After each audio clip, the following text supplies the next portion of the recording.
rêvez d'investir en Allemagne, mais vous avez peur de faire une erreur qui pourrait vous coûter cher.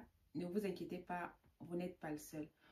Aujourd'hui, on va voir ensemble les 3 plus grandes erreurs que font les investisseurs ici et surtout comment faire pour les éviter afin de pouvoir réussir votre investissement immobilier. Croyez-moi, puisque éviter ces erreurs peut vraiment faire toute la différence entre un investissement rentable et un cauchemar financier. Alors, restez bien jusqu'à la fin de la vidéo car la dernière erreur est la plus courante et peut littéralement ruiner tout votre investissement.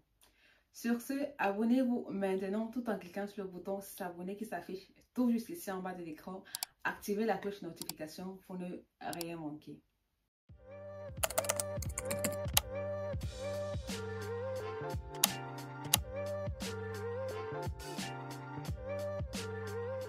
Salut à tous et à toutes, moi c'est Manuela et bienvenue à vous sur la chaîne.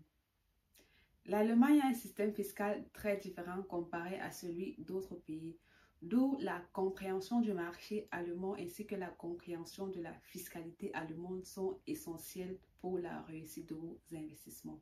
Beaucoup négligent les particularités économiques et réglementaires uniques de l'Allemagne, d'où il est très nécessaire d'apprendre à rechercher et à vous adapter efficacement aux conditions locales.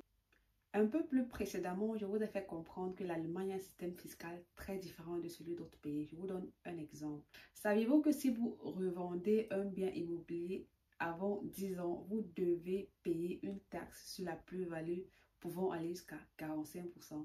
Afin que vous puissiez mieux comprendre ce que je veux par là dire, je vais encore prendre un exemple assez précis et concret pour que tout le monde puisse me suivre. Je vais prendre l'exemple de Géraldine. Géraldine, qui est une débutante dans l'investissement, a décidé en 2019 d'acheter son premier bien à Berlin.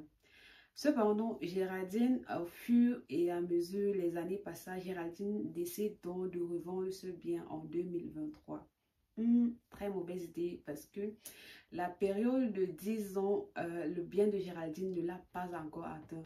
Donc du coup, Géraldine se verra obligée de payer des impôts sur la plus-value qu'a effectué son immobilier. J'espère que jusqu'ici, vous arrivez tous à me suivre. Comment donc faire pour éviter cette erreur? Avant d'investir, renseignez-vous sur la fiscalité locale ou bien alors faites appel à un conseiller fiscal spécialisé dans l'immobilier. La deuxième grosse erreur que je vois souvent, c'est de sous-estimer les coûts cachés.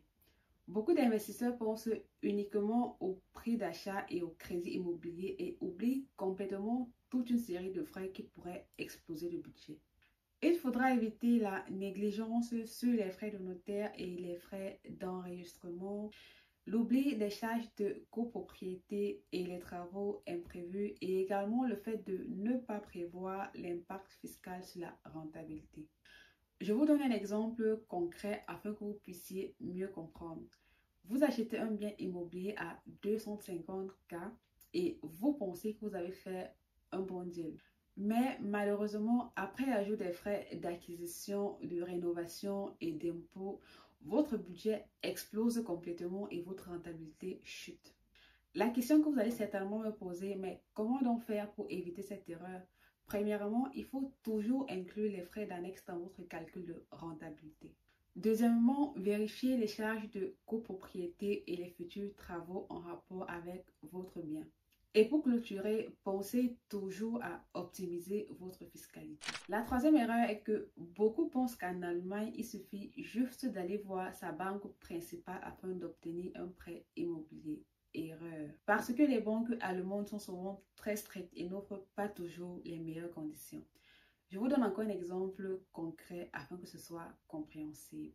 Dylan souhaitera acheter un bien à Munich. Sa banque, donc, afin de pouvoir l'accompagner dans ce processus de réalisation, elle lui propose un crédit à un taux d'intérêt d'une valeur de 4%. Alors qu'un courtier pourrait lui trouver ce même prêt à une valeur de taux d'intérêt située entre 3,5 ou bien 3,2, allons jusqu'à maximum 3,7%, mais n'atteignons pas les 4% dont sa banque d'origine lui a proposé.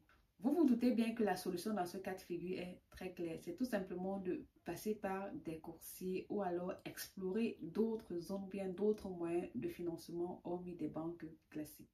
Et comme bonus, voici donc venues les 2 dernières erreurs majeures que beaucoup de gens commettent et ce sans même s'en rendre compte. L'erreur la plus courante est celle qui fait que beaucoup abandonnent en cours de chemin ou alors perdent beaucoup d'argent. C'est tout simplement le fait de ne pas avoir une stratégie assez claire.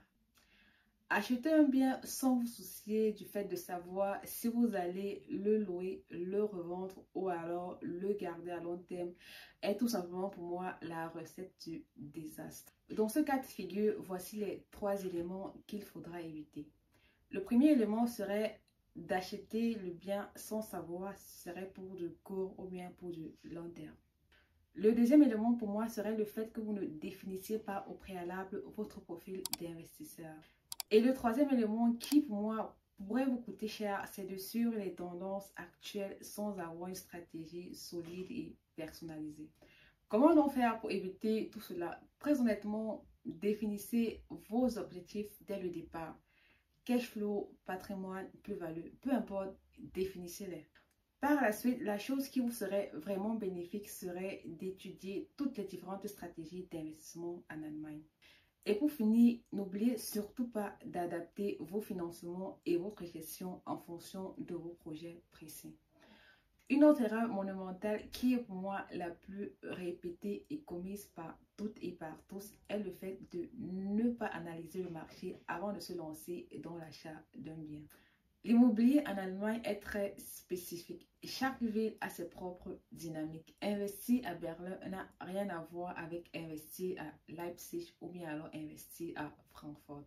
Dans le souci de faciliter la compréhension, je vous donne encore un exemple. Blanche-Neige a acheté un appartement à Stuttgart en pensant qu'il allait exploser étant donné que c'est une grande ville.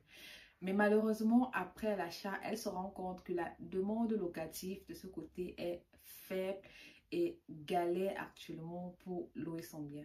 Comment donc faire pour remédier à ce genre de situation? Faites une étude du marché avant d'acheter. Renseignez-vous sur la demande locative, l'évolution des prix dans le secteur ainsi que le taux de vacances. Voilà les amis, maintenant vous connaissez les 3 plus grandes erreurs plus 2 erreurs bonus que vous avez eu en surplus à éviter lorsque vous souhaitez investir en Allemagne. Si cette vidéo vous a intéressé, n'oubliez pas de liker, de vous abonner et surtout de partager avec ceux qui souhaitent investir intelligemment en Allemagne. Comme dans la vidéo précédente, je vais vous spoiler un peu ce qui viendra dans la prochaine vidéo. Alors, je vous montrerai tout simplement les 5 étapes clés pour réussir votre premier investissement immobilier en Allemagne. Ne la ratez surtout pas. Bye bye.